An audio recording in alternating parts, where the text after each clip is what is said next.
Welcome to the EH Newscast, and I'm your host, Ellie Hoerneman.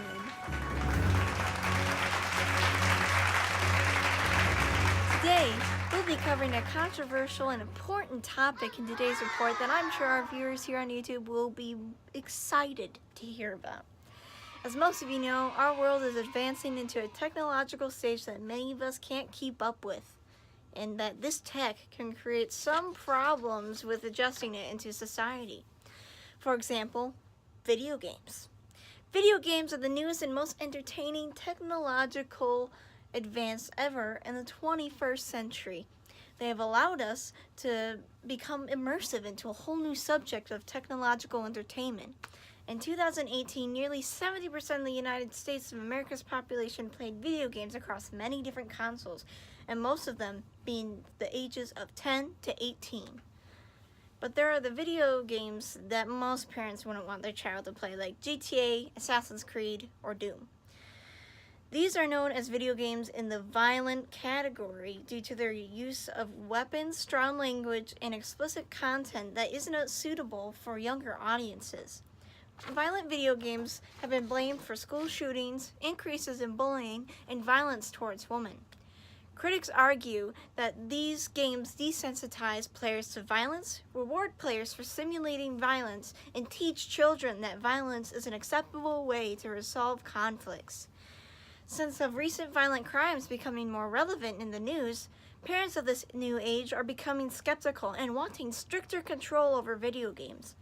Many parents across the nation and politicians agree that there should be more control over the sales of violent video games. Opposers of violent video games claim that these video games create a harmful mindset for them.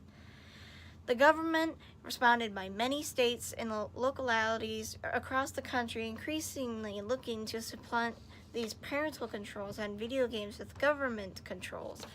Laws that restrict or ban the sale of certain video games to minors no doubt have good intentions, but they raise First Amendment rights and ignore the fact that video games have been used for the better, unintentionally and intentionally.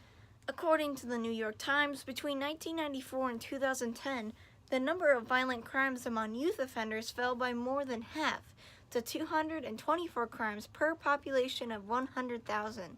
At the same time, sales of video games have more than doubled since 1996, according to the government statistics. According to an article of The Oracle, when a new video game title came out in the last 10 years, crime rates decreased, showing a positive influence caused by video games. A possible explanation for these results is the concept that violent video games serve as a cathartic outlet for aggressiveness or rage. FBI statistics in 2004 have also displayed that about 12% of those who committed a crime at school also had an interest in video games, a figure not high enough to draw the conclusion that there is a causation between violent video games and violent behavior. It is obvious, though, that most violent video games are something a parent shouldn't allow their 5-year-old to play with on a daily basis. This is why that in the U.S. we have our constitutional values to thank us for our personal freedoms to ensure individual freedom for all. To ensure individual freedom for all, though, we must allow video games continue sales. It allows us not to be censored in certain aspects of the media and be free of how we use them on a daily basis. And if a parent doesn't like a video game that their child is playing, they can simply block the content from their children directly by not buying the game in the first place, restrict their game time, etc. This also represents individual freedom because it allows the parents to ultimately choose without governmental interference. Although in 1994, U.S. Congress challenged the industry to develop a self-regulatory system that would reduce children's play of inappropriate and violent video games. As a result of this challenge, the Entertainment Software Association formed the Entertainment Software Rating Board. This board, in turn, created a rating system that provides potential purchasers of video games, including parents, with age-appropriate guidelines based on game content, including amount of violence, sexually explicit content, and the inclusion of profanity-laced discourse among game characters. The ESRB believed that these guidelines should be used by parents to restrict children's play of video games that contained inappropriate content.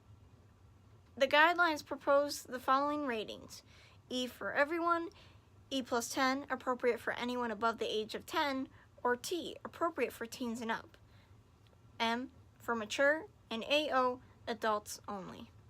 The government started becoming more involved in this issue once the state of California decided to create a law of their own that would create constitutional chaos. In 2011, a Supreme Court case known as the Brown versus Entertainment Merchants Association case was a landmark case by the Supreme Court of the United States that struck down a 2005 California law banning the sale of certain violent video games to children without parental supervision.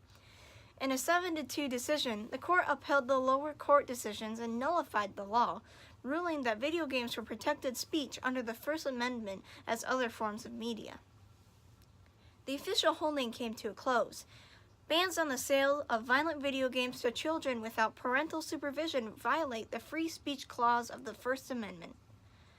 The government has realized in the past decade that video games are media that should be treated the same way as any other media.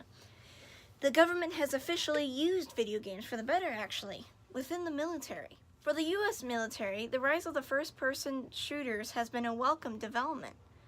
In recent years, the military has encouraged many of its soldiers to partake in the thrill of violent video games as a way to continue combat training, even when not on active duty. Beginning in 1960 and ending in the 1990s, the armed forces took the lead in financing, sponsoring, and inventing specific technology used in video games. Space War being an example that was used in the 1960s to use for training future soldiers to become naturals on navigational controls and have visuals to see a simulation of a realistic view of combat. The U.S. has funded video games for military training for multiple reasons. According to a 2008 article by the Pentagon published by the Aviation Week Network, the Advanced Distributed Learning has been using a combination of commercial games and in-house video simulation tools to train the military in leadership, reaction, and war or battlefront scenarios. So, is it entirely safe to say that video games aren't a cause of violence? While there is no little evidence supporting such a claim, it certainly shouldn't be shunned. 5-year-olds shouldn't be playing COD or Doom.